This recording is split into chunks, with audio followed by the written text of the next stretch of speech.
जी अस्सलाम वालेकुम, उम्मीद है कि आप सब लोग खैरियत से होंगे। आटे की चोरी का जो इल्जाम लगाया था या आटे की तकसीम की जो सारी कैंपेन चली थी, मुफ्त आटा बांटा गया था, शायद खाकान अब्बासी साहब ने उसमें 20 अरब रुपए के खुर्द बुर्द का इल्जाम लगाया था। अब उस हवाले से शायद खाकान अब्बासी साहब ने कुछ मजीद बातें की हैं, उनके ऊपर थोड़ी रोशनी डालेंगे। और उसके साथ साथ आज अरशद शरीफ साहब के हवाले से एक सेमिनार भी हुआ इस्लामाबाद प्रेस क्लब के अंदर, आजादी सहाफत का आज दिन भी था, वहां पे थोड़ी सी बदमज़गी भी हुई, क्या सूरत हाल बनी थोड़ी सी उसके ऊपर भी बात करेंगे। और ऑडियो लीक्स के हवाले से कुछ चीजें हैं, उनके ऊपर भी कोशिश होगी कि आज के इस ब्लॉग के अंदर थोड़ी रोशनी डालें। अच्छा, पहली चीज जो मैं आपसे शेयर करना चाहता हूं कि आज सेमिनार था PFUJ का इस्लामाबाद प्रेस क्लब में, वहां पे मैं भी गया था।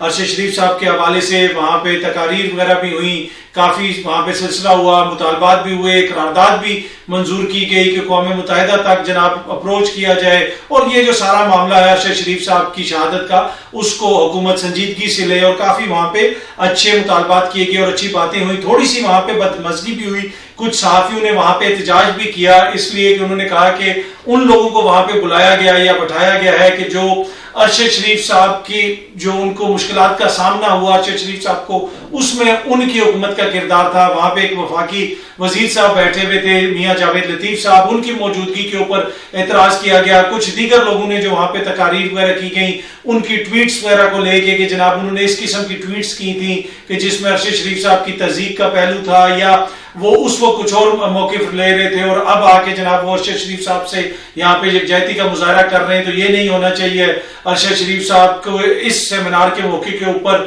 उन लोगों को नहीं बुलाना चाहिए। तो इस तरह का वहां पे थोड़ी सी बदमज़गी भी हुई, सहाफियों का एहतजाज भी हुआ, और बाद में फिर एक करारदाद भी मंजूर हुई। अच्छा, एक और चीज जो मैं आपसे शेयर करना चाहता हूँ वो है शायद खाकान अब्बासी साहब ने दोबारा एक इंटरव्यू दिया और उन्होंने कहा है कि ये जो आटे की चोरी की मैंने बात की थी कि वहां पे 20 अरब रुपए की चोरी हुई है आटे की तकसीम में, तो उन्होंने कहा कि आटे की तकसीम में 20 अरब की चोरी जो है ये तनकीद या इल्जाम नहीं, ये हकीकत है। फिर उन्होंने एक मिसाल दी कि किस तरह 30 से 35% जो है सरकारी महकमों के अंदर ये होता है और वो होता है, और बाकायदा उन्होंने फैक्ट्स एंड फिगर्स सामने रख के कहा कि मैं बिल्कुल इस चीज के ऊपर कायम हूं कि जनाब ये इससे इतनी चोरी नहीं बल्कि इससे ज्यादा ही चोरी हुई होगी। तो वो तो अपने उसके ऊपर कायम है, और उन्होंने ये भी कहा कि जनाब अगर कोई तहकीकात होंगी तो मैं शवाहिद और सबूत भी दे दूंगा।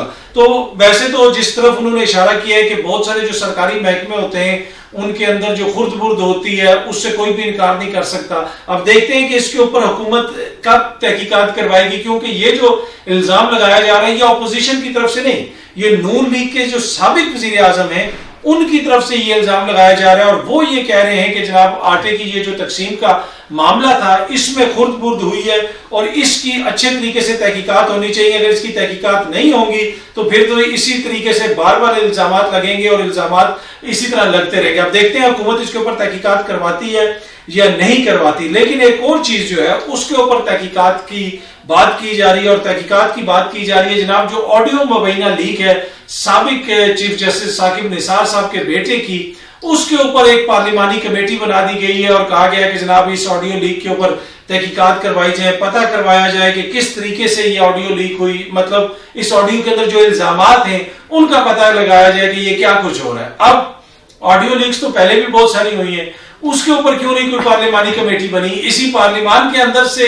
और पार्लिमान के हवाले से भी एक ऑडियो आई थी जिसमें कुछ मोअज़्ज़िज़ शख्सियात ये डिस्कस कर रही थी कि पीटीआई के किन लोगों के इस्तीफे कबूल करने हैं, कि किन के करने हैं किन के नहीं करने। उन हलकों में इस्तीफे कबूल किए गए थे जहां पे उनको ये यकीन था कि हम इलेक्शन जीत जाएंगे पीडीएम वालों को और उनके इत्तेहादियों को, लेकिन फिर भी वो इलेक्शन हार गए थे। तो मेरे ख्याल में स्पीकर साहब को अपने हाउस के हवाले से वो जो ऑडियो थी और जो उनकी जात के ऊपर भी एक तरह से उनको इम्प्लीकेट करती है उसमें कि फिर वो इस्तीफे तो उन्होंने मंजूर करने थे, उसके ऊपर भी इस कमेटी को मैंडेट दे दें, इन्वेस्टिगेटिव किसी एजेंसी को मैंडेट दे दें कि उसके हवाले से भी तहकीकात हो और पता चला जाए। अब देखते हैं कि ये जो कमेटी बनी है ये क्या तहकीकात करती है, तहकीकात किस तरफ जाएंगी, क्या होगा।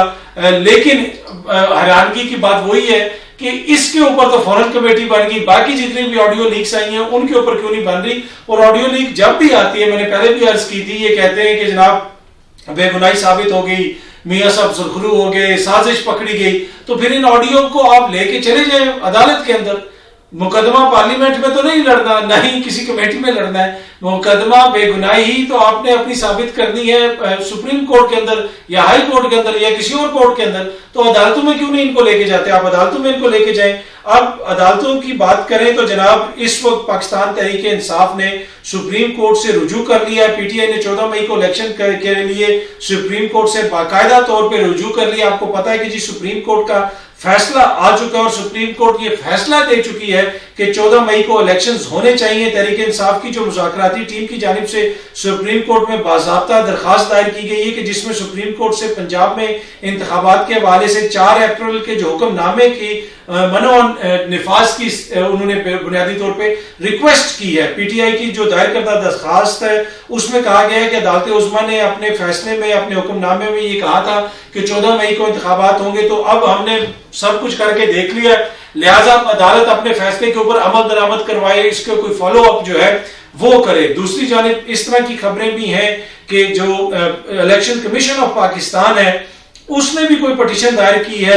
या वो कोई पटिशन दायर करने की तैयारी कर रहा है जिसमें सुप्रीम कोर्ट से कहा जाएगा कि जी 14 मई को हम इंतखाबात नहीं करवा सकते। जी हाँ जी, 14 मई को हम इंतखाबात नहीं करवा सकते, हालात इस किस्म के हो गए हैं, तो लिहाजा इसको आगे लेके जाया जाए और जनाब इसमें किसी किस्म का थोड़ा सा, जिसे आप कहते हैं ना कि देखा जाए कि इलेक्शन नहीं हो सकते तो इसमें क्या हो सकता है। ECP seeks review of Supreme Court's order to hold Punjab elections on the 14th of May। अब ये भी मीडिया इसको बाकायदा रिपोर्ट कर रहा है और इसके मुताबिक इलेक्शन कमीशन भी नजरसानी की उन्होंने दरखास्त की है। अब ये फैसला आ चुका है और बिल्कुल वाज़ेह है कि 14 मई को इलेक्शन का फैसला आ चुका था और हुकूमत के भी सामने था, लेकिन अभी तक इसके ऊपर अमल दरामद करते हुए हमें नजर नहीं आ रही हुकूमत। और बहुत सारे लोग जो कह रहे हैं कि इसका कोई नतीजा नहीं निकलेगा, जनाब नतीजा तो निकलेगा और असल जो क्राइम कमिट होगा, सरजद होगा, वो 14 मई को होगा। जब 14 मई की डेट गुजर जाएगी उसका मतलब है कि आपने आइन के 90 रोज की शिक तो वैसे भी तोड़ दी, अदालत का हुक्म भी रोन दिया, उसके बाद लीगल बहुत सारी कॉम्प्लिकेशंस क्रिएट होंगी। अब देखते हैं आने वाले दिनों में ये क्या होता है। फौज चौधरी साहब ने तो कहा था कि अदालत हुक्म दे आइन के मुताबिक और उसके ऊपर अमल दरामद करवाना आवाम का काम है। पर एनीवे सूरत हाल जो है वो पेचीदा से पेचीदा होती जा रही है। पीटीआई अब दोबारा सुप्रीम कोर्ट में चलेगी, इलेक्शन कमीशन भी सुप्रीम कोर्ट में चला गया। देखते हैं अब चीजें आगे किस तरफ जाती हैं। उम्मीद है कि ये वीडियो आपको पसंद आई होगी। बहुत जल्दी आपसे फिर मुलाकात होगी। Thank you so much.